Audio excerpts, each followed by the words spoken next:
Hello and welcome back. So today I have a looks like a CVL, or maybe that's just our logo. I don't know, but that's what it is.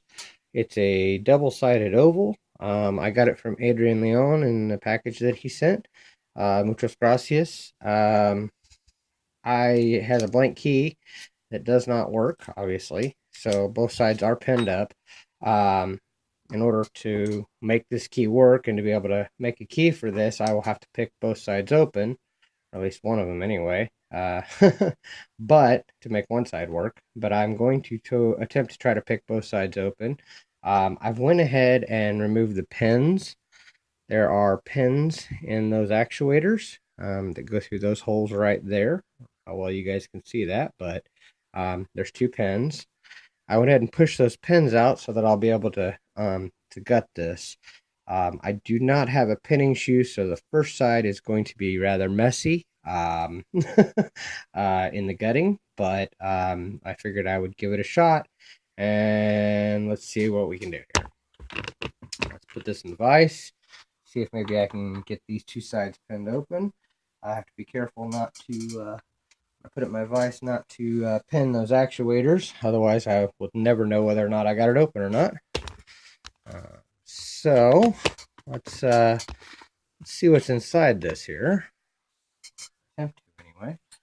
Let's see if I can use my 40. Yeah, it's a little tight. Let's go to the next size down. There we go. All right, and I'm gonna try to use my gem. Starting the back of the lock. Refer binder. 3 gave me a small click.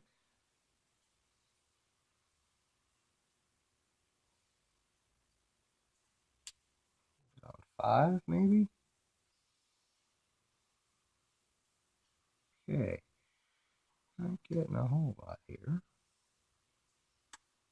Okay, I had a little bit more on 5. It felt like a real click. Maybe I set it. 4.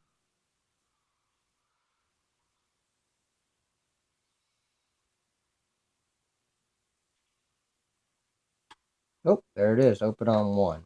Okay. Now I have to be careful not to pull on that because it'll pull that actuator out and pull everything loose on that one side. Let's go ahead and see if I can get the other side undone too. Side number 2.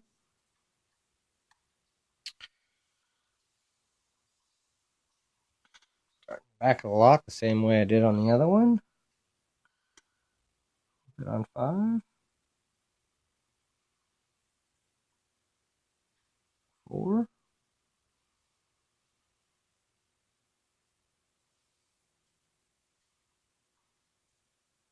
You can get 4.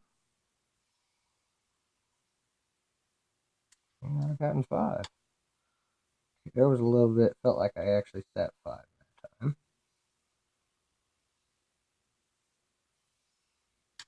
3.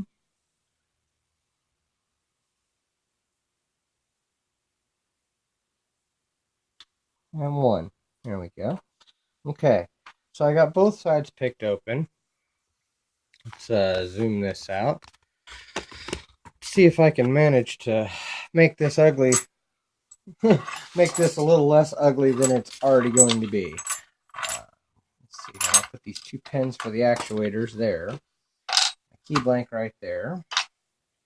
Pull this out. I'll show you that both sides are picked. There's side number 1 picked, and there's side number 2 picked. See if I can do something with this here. All right. In order to do this, like I said, the first side's going to be rather messy. My hook, and I'm going to pull this out just a little bit, just far enough to get that actuator off. One of these days I'll buy a pinning shoe.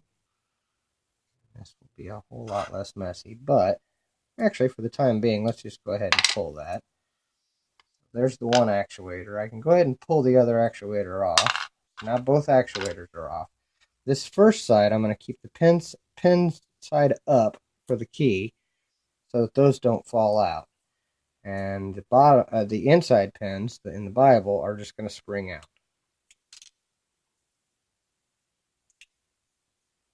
just like that. And fortunately, I didn't feel anything other than standard pins, so that's kind of why I didn't have a problem doing this. But if we look at this core, that would explain some very interesting things there. I'm going to push this up so you can see. If you'll notice that it has tapered pins, like your Lockwoods or your, focus for me, it has tapered pins, like your Lockwoods and then some of the other high security locks. So that makes oversetting very, very possible. I'm going to go ahead and put these standard pins in here. You know what? No, they're not crazy. But I am going to dump these key pins. Alright, that was side number 1. Let's go ahead and springs 2.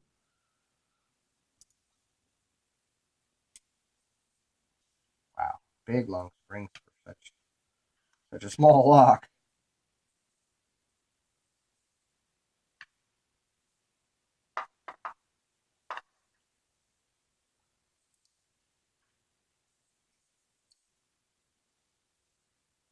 Okay, 1 through 5 there. What I'm going to do is I'm going to go ahead and get my follower. See if I can. Is it even going to fit in there?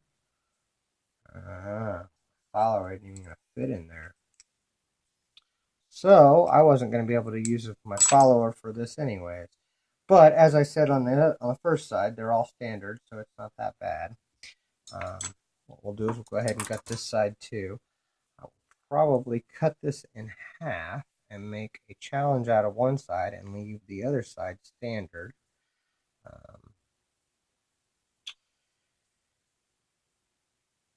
There we go. Pin side up.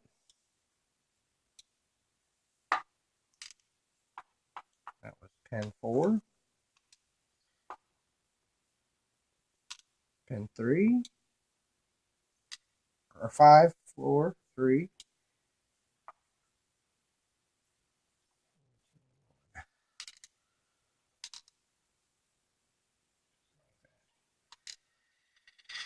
And obviously we've seen the springs. Now on this side, again, we have the tapered pins.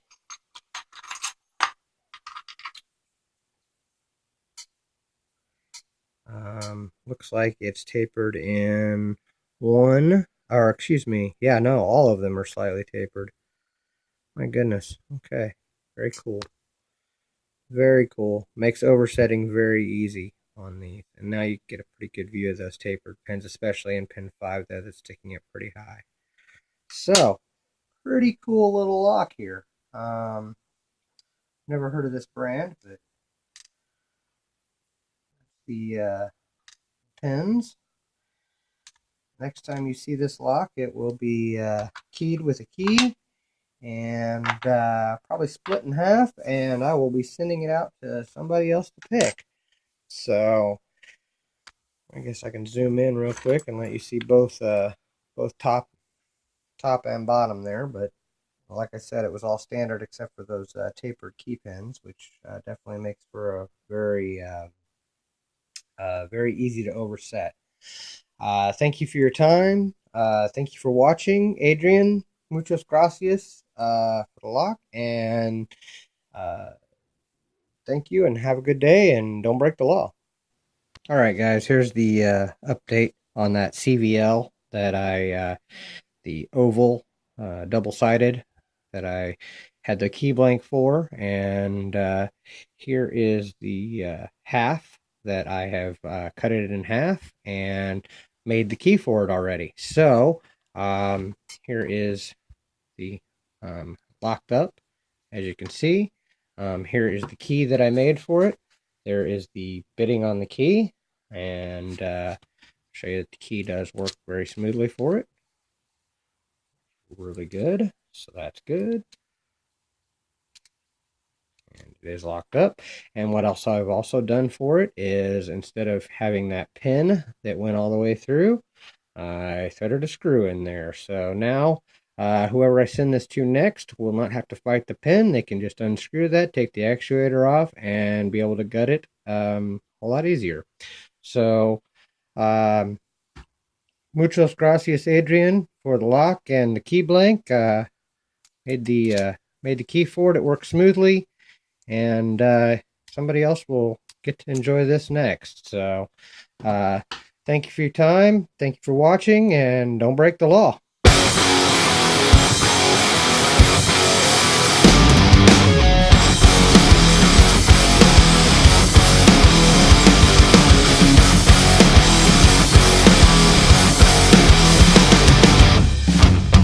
Get on.